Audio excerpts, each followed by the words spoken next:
morning, Arts Academy students and staff. This is Miss Stachina back with your video series on self-care. This week, we are going to be discussing making plans for the summer and why it's so important to have plans in the summer and to make sure that your summer is successful and that you have fun and that you do everything that you want to do during your time on your summer break.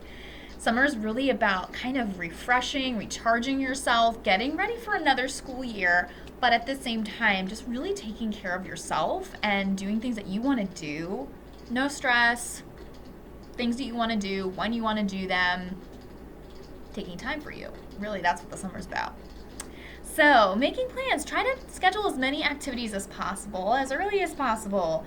Have a routine every day to keep yourself motivated. Even maybe if there's some goals that you've wanted to achieve or some things that you've wanted to get done, but during the school year you're maybe just a little too busy, the summer is the perfect time to really try to be successful in those goals and really make those things happen for yourself. And really,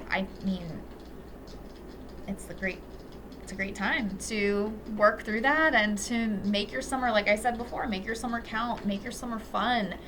Maybe get to see some people that you don't get to see as often. I know I'm going to see family that I haven't, because of the pandemic, I haven't seen in almost 2 years in person. I know I've talked to them, I've Zoomed with them, but I have not seen some of my family in 2 years because of the pandemic and because of where we live and because travel has been, so risky. So do that. Make those plans. See your family, see your friends. Maybe some of our 8th graders, maybe you're going to get a part-time job. Fantastic.